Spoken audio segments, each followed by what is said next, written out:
Hey guys, I need to tell you something concerning. I was just about to go to sleep, so don't look at me. I'm in my pajama, but I was thinking just whatever. I want to bring this out to you as fast as possible. It's 5:12 a.m. where I am right now, but I looked at Italy, at Campi, Flegrei, at Naples, and then it popped out an earthquake, another one, another big one, 4.0, guys. That is big. If you follow my channel, for a volcano, that is big. We're not talking about a subduction zone earthquake or a tectonic earthquake. Yeah, they can be bigger.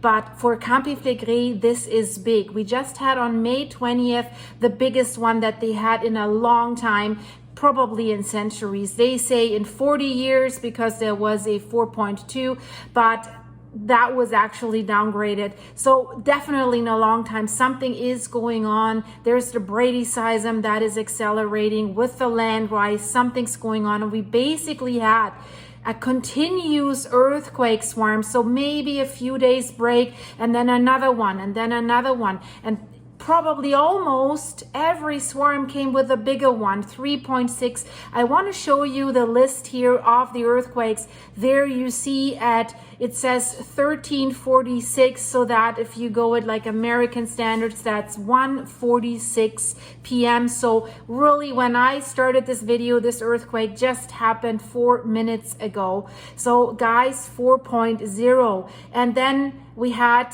one on the island of Ischia, 1.3. Let's not look at that right now. I don't think something's happening there as of yet, but we had almost every day. So yesterday on the 25th, a 1.0 Phlegraean fields, Campi Flegrei, the burning fields.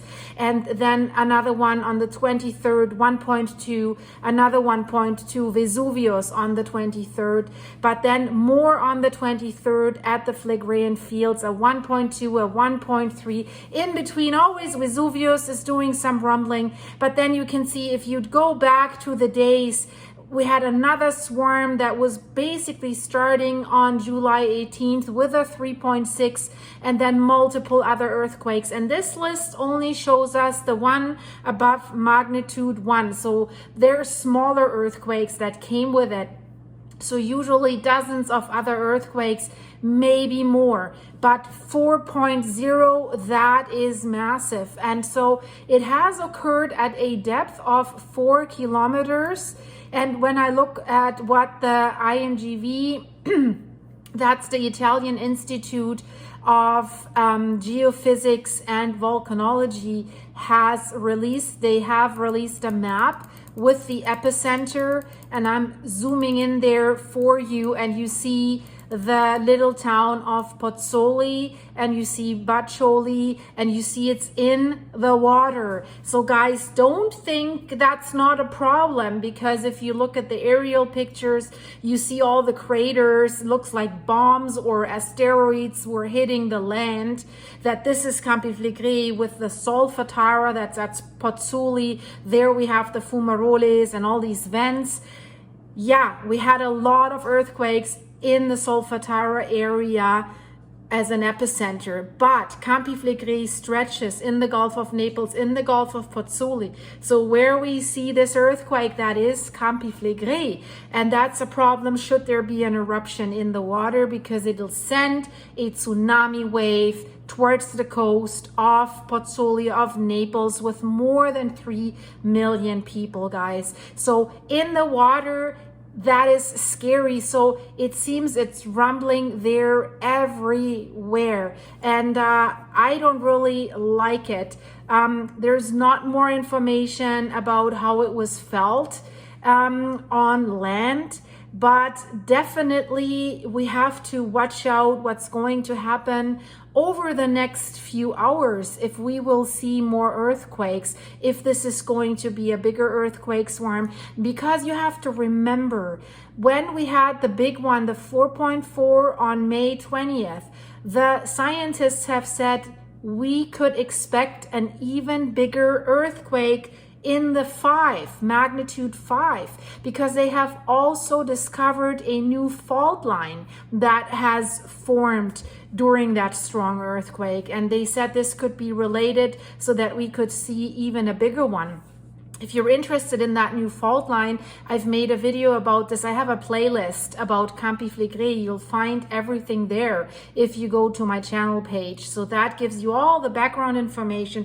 There's videos about what's going to happen should Campi Flegrei erupt big. The world would only have a food supply of 75 days left. That's how crucial these potential supervolcanoes can have an impact on the world. So that will not only be related locally in Italy, because the amount of ashes and particles that will be sent into the air can and have in the past created a mini ice age. They're covering the land of Italy with ashes, so nothing's growing there, but it's also covering the sun. And if there is no sun, nothing is growing, so it cools the temperature down. If you live in areas where there's wildfires, for example, and I had yesterday quite a little bit of wildfire smoke coming in for a few hours, although it was a hot day, supposed to have like 28 degrees Celsius. And then when the wildfire smokes come in, and it wasn't even making the sky dark, it wasn't that bad. You could hardly see it, you could smell it a little bit,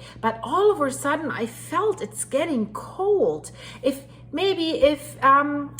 you know, a solar eclipse, if you have experienced one, it gets cold immediately. It gets weird. So imagine a big super volcano like Yellowstone, Campi Flegrei is spewing that into the atmosphere in a wide range across the globe, and it cools down everything. Without sun, we can't survive. We can't grow food. So that is a problem, and that's why it's could not only be tragic for Italy because it's so densely populated, so many people live right on the volcano, and more than 3 million people in the greater Naples area, but it could affect all of us, guys. All of us. And you know how mankind reacts if there's food shortage or something. It's going to be ballistic. So let's hope it's not erupting. Let's really hope and pray. There could be a smaller eruption, but even a smaller eruption would be devastating for these people that live in the area, because evacuation is nearly impossible, and the scientists acknowledge this. And also their Minister of Civil Defense, Musumeci, has said that a successful evacuation is probably not happening. They need at least 72 hours with their current evacuation plans, and a volcano usually doesn't give you that much warning. Usually it's like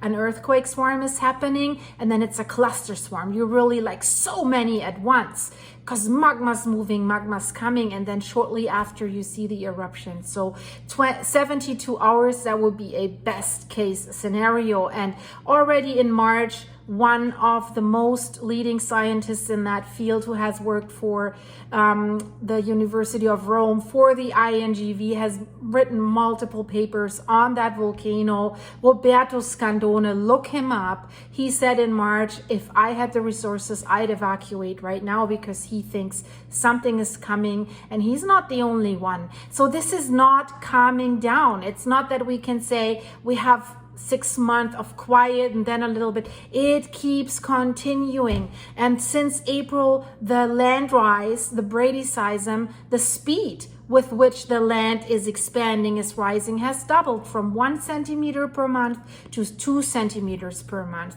And with that are coming these continuous earthquake swarms with higher earthquakes. So 4.0, guys, wow, that's another one in such a short period of time. And of course, I will keep you updated what's more to come and what the authorities are saying and what could be felt on land. I just thought I'll let you know about this, guys. Check out my video about Iceland that I just released. Grindavik has really a problem, as it seems, and there's high risk that something might happen there, because all the indications are that the next eruption is going to be way more south, and this could run them into a lot of problems. New data, new graphs are out. They have already increased the alert level there, so check out that video as well, guys. I have to sleep a few hours, do my last walk with the doggies, and then I'm back on the pulse with Silky for you guys. Thank you so much. Bye bye.